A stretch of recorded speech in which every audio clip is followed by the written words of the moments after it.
Es momento de conversar con quienes lideran ideas transformadoras. Sin pretexto. Bien, les comentaba que el ingreso mínimo mensual en Chile alcanza los 460.000 pesos, un monto que se va a elevar hasta los 500.000 pesos en julio del 2024, y a partir del 1 de enero del 2025 el salario mínimo se va a reajustar conforme al IPC del segundo semestre del 2024. Así consigna en su columna María José Azócar, investigadora de Fundación Sol. Y aunque pese a estas cifras al alza, el salario mínimo no está sacando de la pobreza a un hogar promedio en Chile, en absoluto. Todo lo contrario, es tan bajo que ni siquiera garantiza que un hogar promedio, dice, en Chile pueda sobrevivir con una alimentación de 2.000 kilocalorías diarias. De esto y más conversamos hasta ahora con nuestra columnista María José Azócar, investigadora de Fundación Sol, doctora en Sociología por la Universidad de Wisconsin-Madison, Estados Unidos. María José, ¿cómo estás? Un gusto de tenerte nuevamente con nosotros. Muchas gracias, Mirna, y el gusto es mío, es nuestro, de la Fundación Sol, de estar aquí participando en tu programa. Gracias. Mira, yo estaba haciendo una revisión de María José de lo que se había... Primero, vamos a partir un poquito antes, ¿no? Fíjate que estaba revisando la última encuesta CEP que se hizo en el año 2019, estamos hablando la encuesta de diciembre de 2019, estamos ya 2 meses después del estallido, y cómo el tema de los sueldos era de las 4 primeras prioridades, es decir, estaba pensiones, estaba la salud, la educación y los sueldos, y después venía la inseguridad y la delincuencia, etcétera, ¿no? Entonces, ¿cómo a partir de ese momento un tema que está ahí, o sea, porque no se ha resuelto, no es que estamos ganando mucho más que antes, ¿no? Ahí te voy a preguntar, pero queda como subsumido, obviamente, por otras necesidades. Pero en la radiografía estricta, ¿qué ha pasado con los sueldos en Chile, María José? ¿Por qué son tan bajos?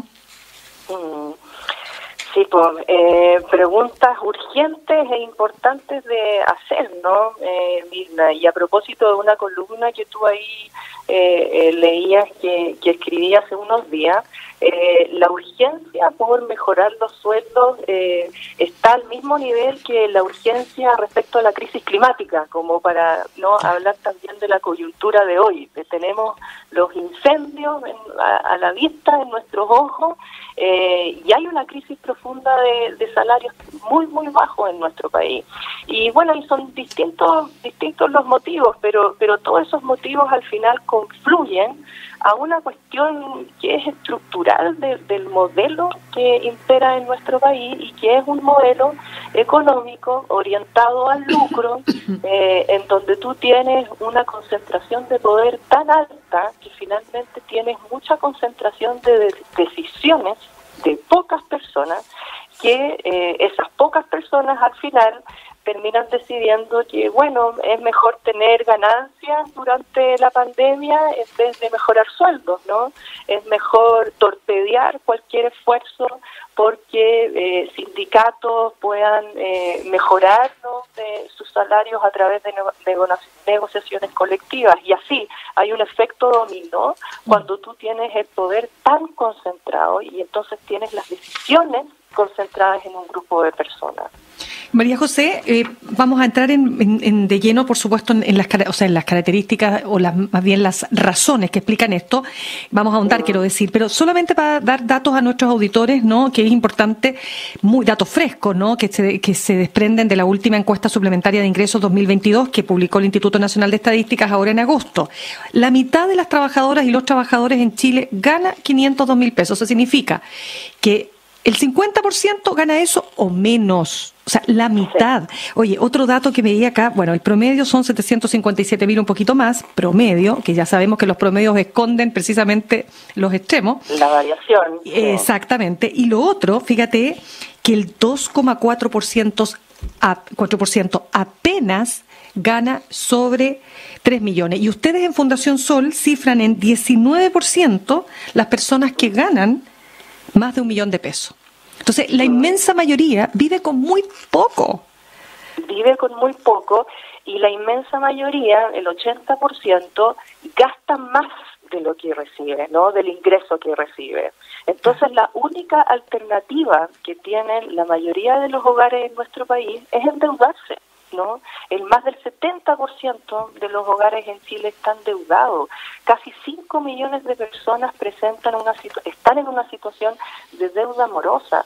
Entonces, las personas se están endeudando, Mirna, para poder llegar a fin de mes, para poder pagar cuentas de alimentación, cuentas de farmacia. La situación de las personas de 60 años y más, como sabemos, es bien dramática, porque ha crecido sostenidamente el nivel de endeudamiento, ¿no? Y de deuda morosa. ¿Cómo se endeudan, perdona María José, cómo se endeuda una persona que gana 500.000 pesos? Porque claramente el banco no le va a pasar un crédito de consumo.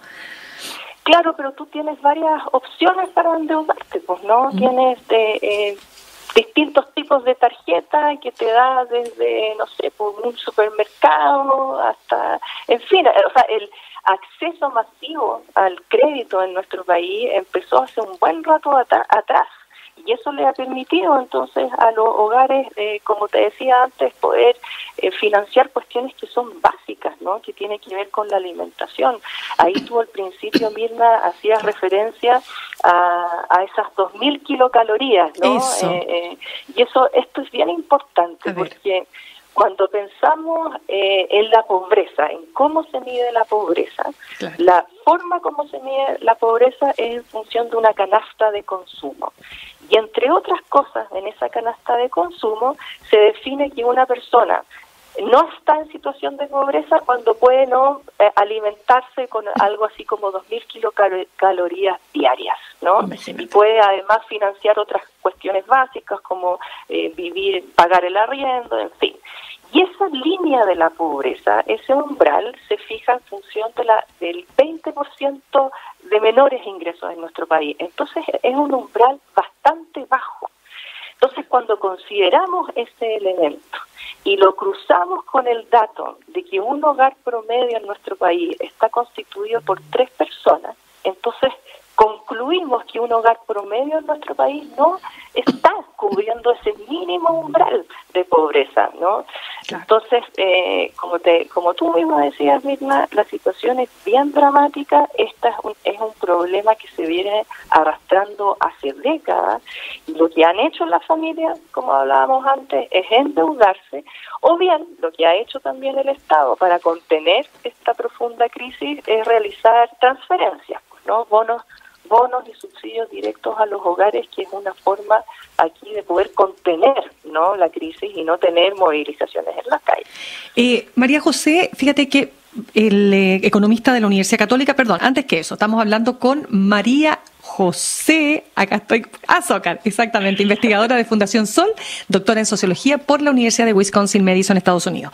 María José, el economista del Centro de Estudios Longitudinales de la Universidad Católica, David Bravo, él ha hecho todo un planteamiento que tiene que ver con esta llamada, hay una suerte, dice él, de epidemia que se ha instalado respecto del desempleo, ¿no? Él se ha metido mucho en el tema del desempleo, que no se está abordando debidamente, que ahí hay un problema muy de fondo, y entre los factores que él establece para señalar aquello está el aumento del sueldo mínimo, porque él dice, claro, sí, todos queremos que los sueldos sean mejores, pero el aumentar el sueldo, si no va de la mano de otros aspectos como mayor crecimiento del país, mayor productividad, ¿no es cierto?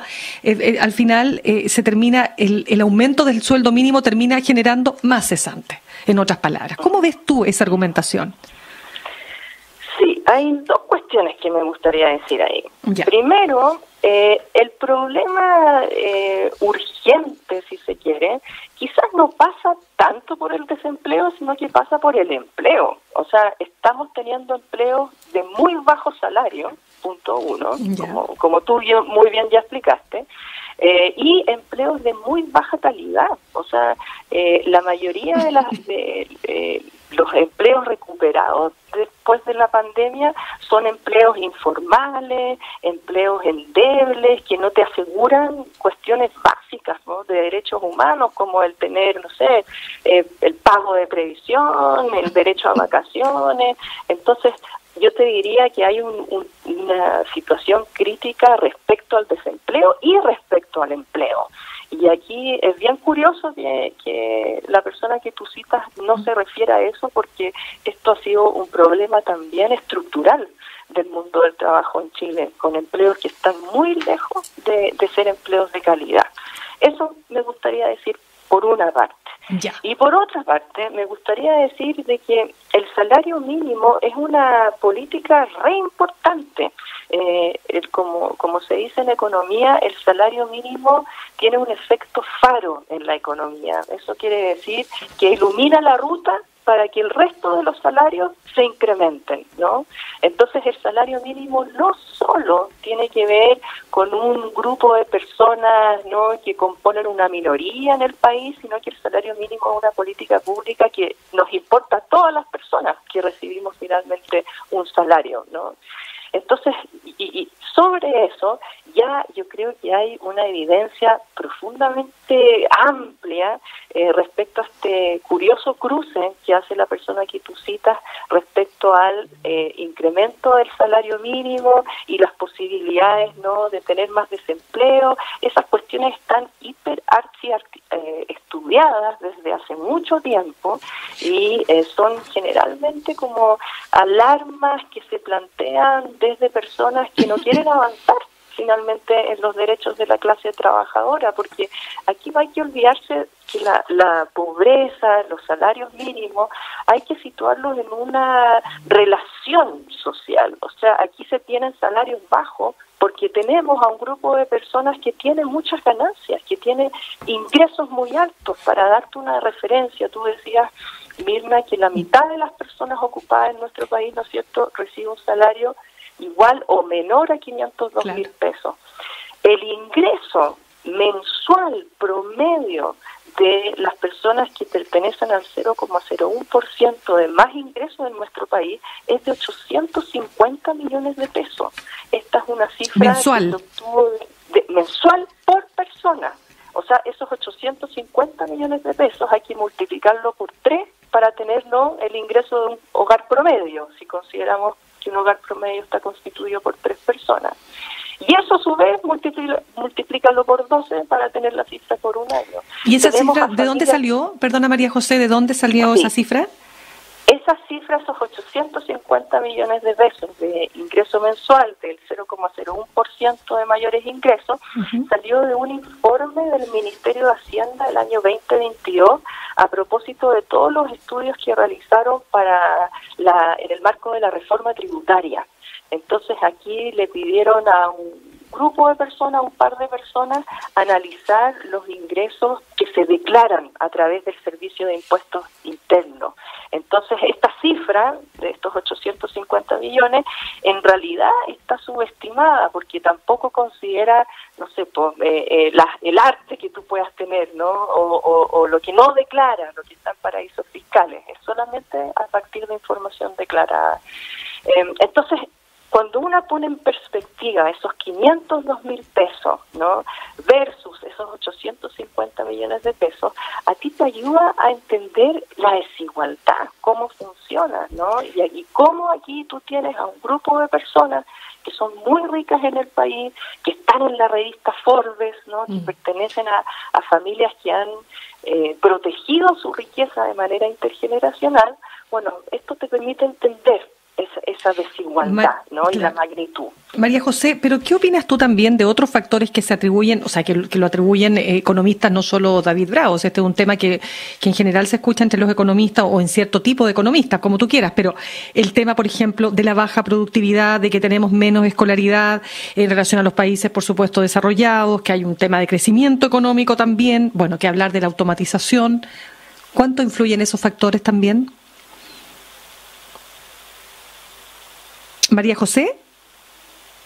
Ups, la perdimos a la María José. Vamos a tratar de reconectar nuevamente con María. Ahí está, ahora sí. Sí, ahora sí está. Te decía, ¿qué relación tienen esos factores también para ti? Todos esos factores hay que considerarlos, Mirna, pero también aquí hay que entender, por así decirlo, la genealogía de las discusiones, es decir, la historia de las discusiones y de los puntos que se marcan, ¿no?, en ese debate. Entonces, por ejemplo, cuando se habla de crecimiento, una pregunta básica que nos hacemos desde Fundación Sol es ¿crecimiento para quién? Podemos tener, ¿no?, cifras muy bonitas en términos de crecimiento, pero si ese crecimiento no se traduce en mejores salarios, en empleos de mejor calidad, en la posibilidad de que trabajadores se puedan sindicalizar y que puedan, ¿no?, negociar sus salarios de manera colectiva, bueno, es un crecimiento que finalmente termina impactando a unos pocos, ¿no? Entre otras cosas, así como para ponértelo de manera bien concreta, una gran paradoja que ocurre en nuestro país es que las personas que trabajan, por ejemplo, en las ramas de agricultura, ganadería, silvicultura y pesca, una buena proporción de esas personas son mujeres. Bueno, esas personas tienen un salario líquido de 400.000 pesos o menos. Entonces, ¿por qué está una paradoja? Porque personas cuyo trabajo es vital para nuestras vidas, como por ejemplo entregar los alimentos para vivir, viven prácticamente en una situación de pobreza, si solo dependiera, ¿no?, de su salario. Entonces, a esas mujeres, ¿no?, trabajadoras, que trabajan desde las 6 de la mañana hasta las 11 de la noche, que tienen que organizar toda su vida familiar en torno a esos horarios, claro, en un ranking o en una prueba te puede aparecer de que, bueno, tienen bajos índices de algo, ¿no?, en términos comparativos, pero bueno, hay que mirar también cómo están sus vidas, pues, ¿no?, cuáles son las condiciones estructurales que impactan la vida de esa mujer y de sus familias y de sus hogares. Entonces aquí es bien importante sacarse esta como opresión a veces que tienen los números y como la gobernanza de los números, en donde asuntos complejos se traducen en un ranking que poco habla de la vida de las personas, ¿no? Totalmente. María José, tenemos tanto más que seguir conversando. Te doy las gracias de todas maneras. Lamentablemente se nos acaba el tiempo. María José Azócar, investigadora de Fundación Sol, doctora en Sociología por la Universidad de Wisconsin-Madison, Estados Unidos. Muchísimas gracias por haber estado con nosotros una vez más. Gracias a ti, Mirna. Un abrazo. Muy bien, cuídate mucho. Gracias.